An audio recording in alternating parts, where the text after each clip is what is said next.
За эхлээд өөрийгөө төвчүүд. За сайн мэцгаана уу? 151-р сургуулийн англи хэлний багш Наран Мандах байна. Одоо сургуульд 3 дахь жилдээ ажиллаж байгаа. 7 дугаар ангиас нь одоо 9 дугаар анги хүртэл нь анги удирдах байгаа ангийн багш байгаа. Сайн байцгаана уу? Намайг Цэлмэг гэдэг. Нийслэлийн ерхий боловсролын лаборатори 151-р сургуулийн түүхний үеийн багш.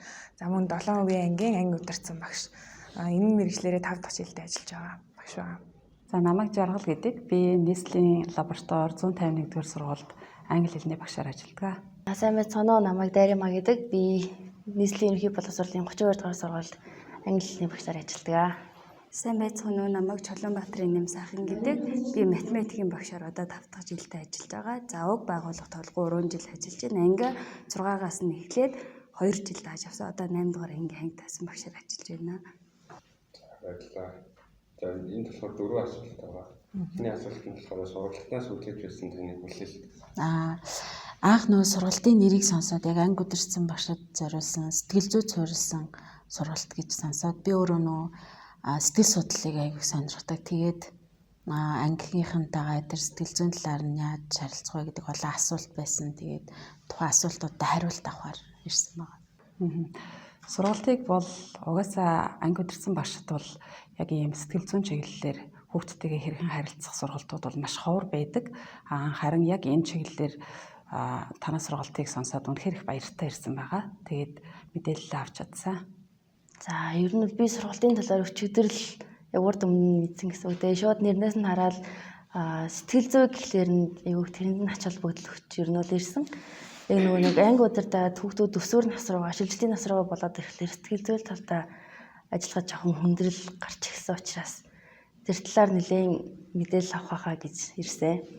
Би яг иймэрхүү төрлийн сургалт ер нь явдгийн болов гэж маш их бодож байсан. Ер нь бол ангитай авах хугацаанд иймэрхүү сургалтыг хайж байсан. Тэгээ нэрнээс нь таалагдаад ер нь нэр суусан байгаа. Хамгийн түрүүнд мэдээж анги удирдсан багш гээд одоо түрүү жил би яг шинэ анги авсан.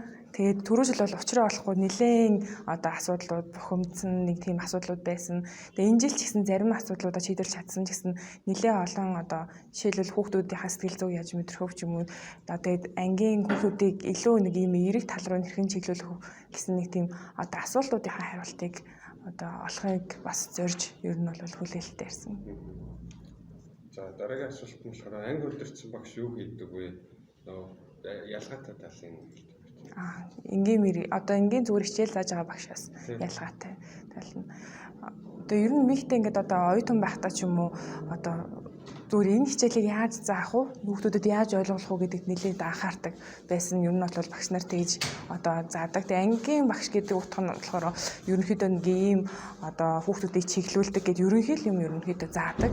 Тэгээд нэг тийм төсөөлөлгүй байж байгаа 4 жил юусэн анги авахгүй дандаа мэргэжлийн хичээл заагаад явж исэн. Тэгээд 4 жилээс анги авсан чинь бүх юм маш юм өөр байсан.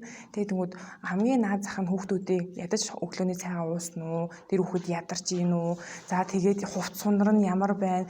Даарж ийн үү? Тийм ээ эсвэл халуусч ийн үү гэдэг ингийн наад захын ээж аавын тийм асаргааг тавихаас гадна нөгөө талаар сэтгэл зүйн асуудал нь ямар байна? Яагаад сурч чадахгүй байгаа? Яагаад шаналаад байгаа юм? Тэгээд яг нэг өөрийн хүүхдээс ялгаагүй ер нь бол хандаж тийм сэтгэл их гаргадагаараа илүү онцлогтой юм шиг санагдсан хамгийн гол нь.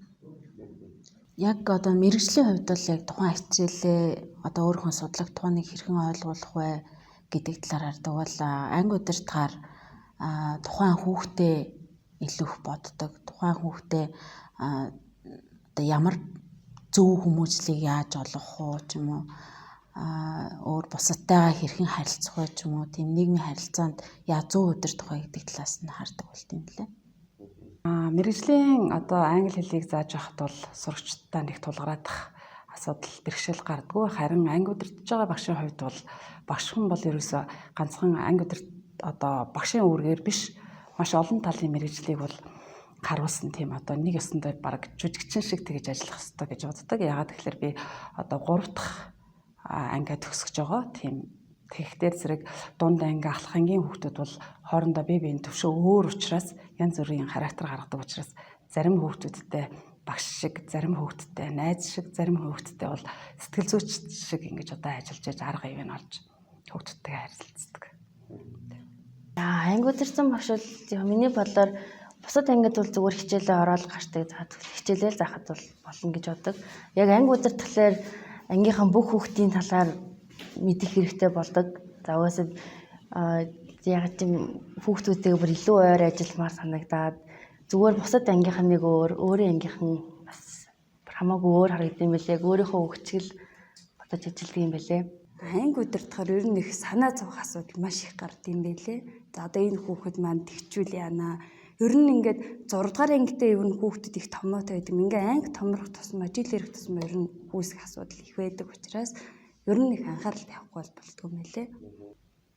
За дараагийн асуулт нь болохоор багш хүний хувьд хүүхдтэй нэг харьцахад тулгардаг саад багш шийдвэр юу гэдэг вэ? За одоо ингээд олон өөр зан чанартай хүүхдүүдэд хичээл орохоор одоо олон өөр төрлийн сурах арга барилтай ч юм уу те хүүхдүүдэд хичээл орохоор нөгөө миний зааж байгаа арга заримд нь тохироо заримд нь тохирохгүй ч юм уу тохиолдол байдаг. Тэгэхээр тэр тал дээр нэлээд одоо асуудал тулгардаг. Тэгээ хүүхдүүдийг яг яаж хэрхэн тохируулж харцгаа гэдэг тал дээр. Сая хэлсэн. Яг нөгөө хүүхдүүдийнхээ онцлогоос гараад олон хүүхдүүд бол янз янзын нөгөө өөр харин шинтэй байгаа. Тэгэхээр зэрэг тэр бүгдийнхээ арга ивийг олохын тулд бас янз янзын мэрэгжлийн тэмүүднээс ханддаг.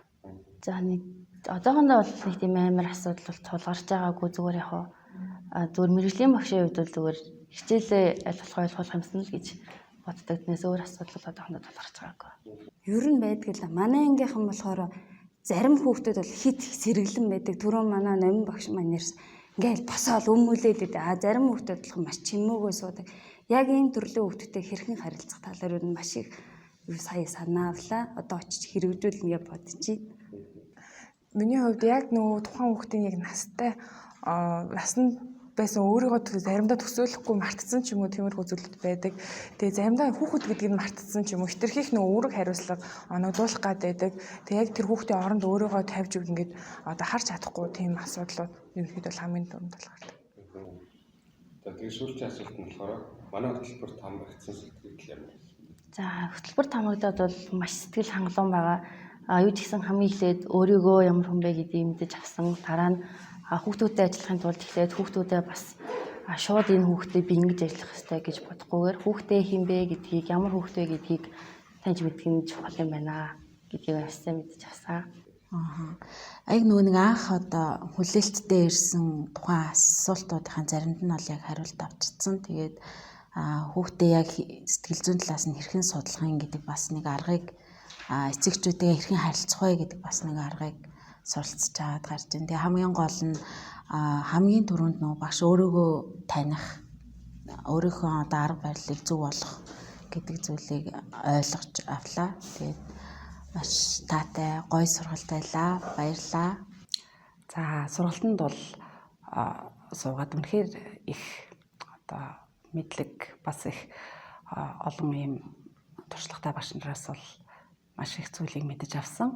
Тэгээд ийм сургалт, ийм сайхан сургалтыг сурагчдтайгаа анги удирдсан багшийн зүгээс бол ийм сургалтыг илүү ихээр бүр нийт багш нартай олон багш нарт хүргэсэн ийм сайхан сургалтуудыг цаашд нь бол дахин явуулж байгаарай л гэж хэлмээр байна. Сургалтанд хамрагсан сэтгэл нь маш их өндөр байна.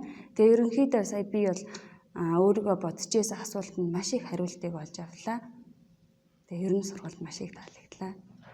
Мэдээж миний одоо бодож ирсэн нэлээд олон асуултуудад хариулт авсан. Тэгээ бас нөгөөтэйгөр хамгийн түрүүнд өөрөө өөрлөгөө аяг өнгөж чадсан юм шиг санагдсан. Тэгээд сургалт гэхээр дандаа л бусдад хаяаж харилцах юм уу тэр тал руу ханддаг гэсэн мөл эхлээд би ч нэр ийм хүн юм байна штэ. Миний одоо асуудлын гол нь бас би өөрөө бас зарим байсан байх шүү. Дандаа л бусдад одоо эцэгчүүд болтгоо эсвэл хүүхдүүд болтгоо ч юм уу дандаа бурууг ингээ бусдад өгдөг байсан байх шүү гэд өөртөө илүү дүгнэлт хийсэн. Тэгээ цаашдын бас үйл өөрийгөө эхэлж харж иж тэрүүгээрээ бас асуудлуудаа бас арай өөр өнцгөр харах юм байна гэдгийг бодсон. За баярлалаа. Эцэстний баяртай гэдэг. За баярлалаа. Маш үр дүнтэй сургалт байлаа. Баярлалаа, баяртай. За баярлалаа, баяртай. Баяртай. Баяртай. Баяртай.